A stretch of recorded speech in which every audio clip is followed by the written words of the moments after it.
Hi అండి. అందరికీ నమస్కారం అండి. నేను మీ ఆశా కిచెన్. ఈరోజు బెండకాయ వేపుడండి. బెండకాయ వేపుని ఇలా ఒకసారి చేయండి. చాలా టేస్టీగా ఉంటుంది. చాలా సింపుల్‌గా ఉంటుంది. అలాగే పిల్లలకి లంచ్ ఈజీగా అయిపోతుంది. చాలా ఇష్టంగా కూడా తింటారు. ఒక్కసారి ఇలా ట్రై చేయండి. అలాగే ప్లీజ్ ఎవరు లైక్ చేయట్లేదు. లైక్ అయితే ఇవ్వండి. నచ్చితే సబ్స్క్రైబ్ చేసుకోండి. ఒకసారి మాత్రం ఇలా ట్రై చేయండి. అలాగే నేను ఒక అరకిలో బెండకాయలు తీసుకున్నానండి. ఇలా శుభ్రంగా కడిగి తీసుకోండి. ఈ బెండకాయలు కడుక్కోవడం కోసం ఎలెనుపుగా ఉన్నది చూసుకోండి. ఎక్కువ నీళ్ళు పోసుకునేలా కూడా చూసుకొని ఎక్కువ నీళ్ళు పోసుకొని నీట్‌గా ఒక 3, 4 సార్లు కడుక్కోండి.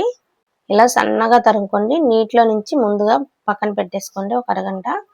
ఆ తర్వాత ఇలా తరుముకోండి. నీళ్లుంటే బెండకాయ అనేది జిగురు ఎక్కువ వచ్చేస్తుంది చూసుకోండి. ఇలా సన్నగా వీలైనంత సన్నగా తరుముకోండి.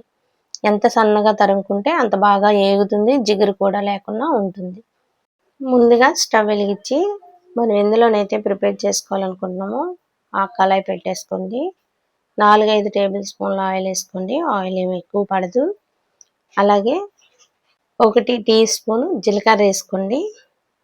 4, 5 ఎండుమిర్చి తీసుకుని ఇలా తుంచుకుని వేసుకోవాలండి. ఈ బెండకాయలో జీలకర్ర, ఎండుమిర్చి తప్ప వేరే ఏమీ వేయకూడదండి. ఒకవేళ పోపులు ఏమైనా వేసినా జిగురికి మెత్తబడిపోయి నోటికి అదోలాగా తగులుతాయండి. పోపులు ఏమి వేయొద్దు. జీలకర్ర, ఎండుమిర్చి సరిపోతుంది. నేను వెల్లుల్లి కూడా వేయలేదండి చూసుకోండి. ఇలా వేయించుకున్నాక 2 లేదా 3 రెమ్మల కరివేపాకు తీసుకుని వేసుకుందామండి. ఆయిల్ అనేది వీటిలో లేకుండా చూసుకోండి. పచ్చి వేసినప్పుడు ఆయిల్ మన పైన తూలుతుంది.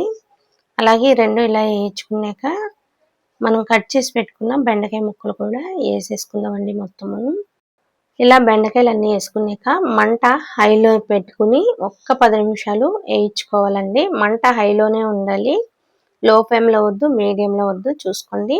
మంట అనేది హైలో పెట్టి ఒక 10 నిమిషాలు వేయించుకోవాలండి.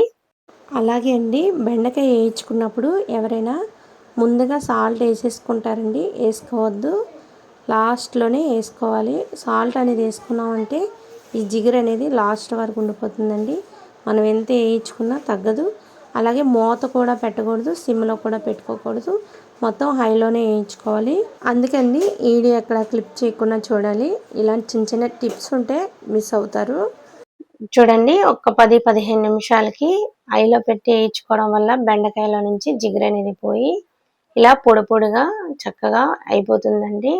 ఈ జిగురు పోయాక మూత పెట్టి ఒక్క 10 నిమిషాలు సిమ్లో పెట్టుకుని మగ్గించుకుందామండి. చూడండి చూడడానికి బెండకాయ అనేది ఇలా ఏగాలి. ఇలా ఏగే వరకు మూత పెట్టకూడదండి. ఇప్పుడు మూత పెట్టి ఒక్క 10 నిమిషాలు సిమ్లోనే మగ్గించుకుంటే సరిపోతుంది. బెండకాయ అనేది చక్కగా మగ్గుతుంది. టేస్టీగా ఉంటుంది. మరీ ఎక్కువ ఫ్రై చేసేసుకోకండి. బెండకాయలు ఉన్న పోషకాలు తగ్గుతాయి కాబట్టి మరీ ఎక్కువ ఫ్రై చేయొద్దు.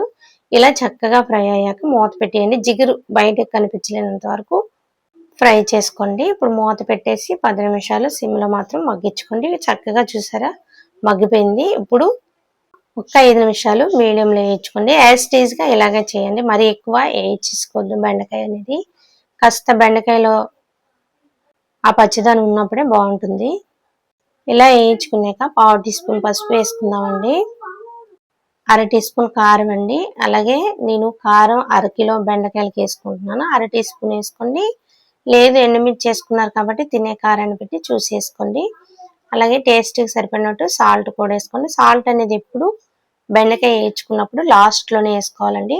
ఇప్పుడు మళ్ళీ మనం ఇవన్నీ వేసుకున్నాక ఒక్క 5 నిమిషాలు మీడియంలో పెట్టి చూసారండి. చూడడానికే కాదు టేస్ట్ కూడా అలాగే ఉంటుంది. పిల్లలకి ఈజీగా లంచ్ అయిపోతుందండి. మన బెండకాయ వేపుడు అనేది రెడీ అయిపోయింది. చక్కగా ఇలా ఒకసారి ట్రై చేయండి. మళ్ళీ మళ్ళీ మీరే చేసుకుంటారు. అలాగే బెండకాయలో కాంబినేషన్ అనేది ఏది అంత కరెక్ట్గా కుదరదండి. ఇలా ఒకసారి చేసినప్పుడు మాత్రం మీరు మళ్ళీ మళ్ళీ చేసుకుంటారు. అంత టేస్టీగా ఉంటుంది. అంతే సింపుల్గా ఉంటుంది. ఒక్కసారి మాత్రం ఇలా ట్రై చేయండి. ప్లీజ్ అండి ఎవరు లైక్ చేయట్లేదు లైక్ చేయండి.